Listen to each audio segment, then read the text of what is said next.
J'ai un peu de compagnie inattendue ce matin.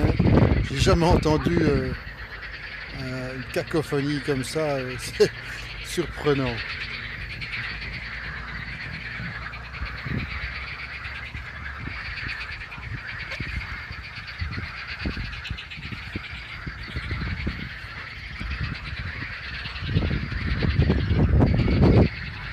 Là au début je pensais que c'était vraiment des haut-parleurs. Mais pas du tout, il y a des centaines de grenouilles, des crapauds partout. Très drôle.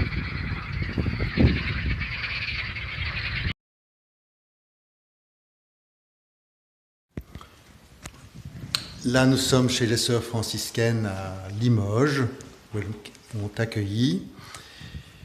Et dans le petit réfectoire où je dois manger seul,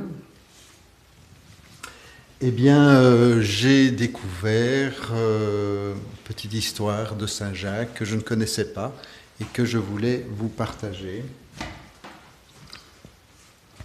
Donc, est-ce que vous connaissez Saint-Jacques? Eh bien, c'est un des 12 apôtres. C'est le frère de Jean. Jésus les a surnommés Boanerges, c'est-à-dire fils du tonnerre. Donc, il devait avoir un sacré caractère. Jacques, il a été décapité par le roi Hérode Agrippa en 44. Et selon la tradition, il aurait prêché l'évangile en Espagne. Alors, il nous a laissé quelques épîtres. En voici un petit extrait, donc l'épître numéro 2, versets 14 à 18. À quoi cela sert-il, mes frères, que quelqu'un dise « j'ai la foi » s'il n'y a pas les œuvres?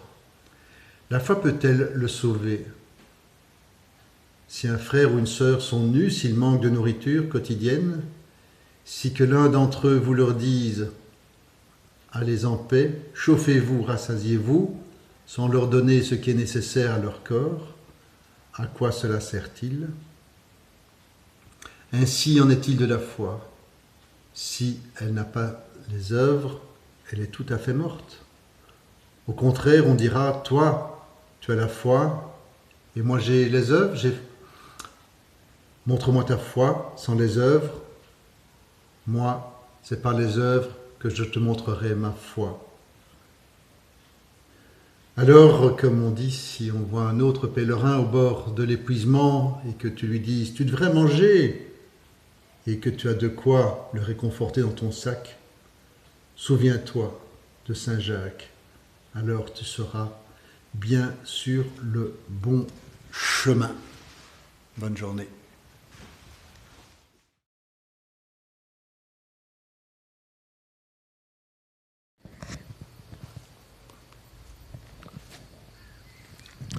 Eh bien, on est dimanche et je suis quand même malgré tout content. C'était une grosse étape aujourd'hui, pas loin de 30 km avec vous voyez, un fameux sac. Parce que les week-ends sont assez redoutés, essentiellement parce que c'est difficile de trouver à manger. Donc il faut que je me charge, de la nourriture, souvent pour 2 ou 3 jours. Donc j'alourdis mon sac pas loin de 3-4 kilos. Pour les boissons, la nourriture c'est matin, midi et soir, quoi. Hein. Donc j'ai un gros sac et puis comme depuis 2-3 jours je me pèle comme un oignon, hein, j'ai enlevé mes vêtements. Donc le sac a quand même des proportions qui semblent importantes. Mais là je suis content d'arriver, je suis assez surpris. Je me rends compte que faire 15 ou 30 km, j'ai plus ou moins la même fatigue. C'est juste question de bien se le mettre dans la tête. Et là, c'est ma dernière grosse étape avant les vacances, entre guillemets. Et les autres étapes, là, jusqu'à Bergerac, c'est toujours en dessous de 20 km. Donc ça va me faire du bien, je pense. Par contre, c'est toujours aussi désertique, c'est incroyable. C'est incroyable cette France profonde. Bon, les chemins sont magnifiques.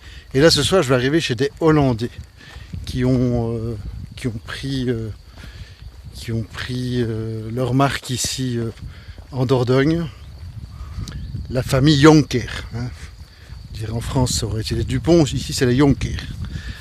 Voilà, et là je vais bientôt arriver, à mon avis ils sont peut-être par là ou ici au bout du chemin. Je suis à quelques centaines de mètres de chez eux et comme on dit, ça sent l'écurie.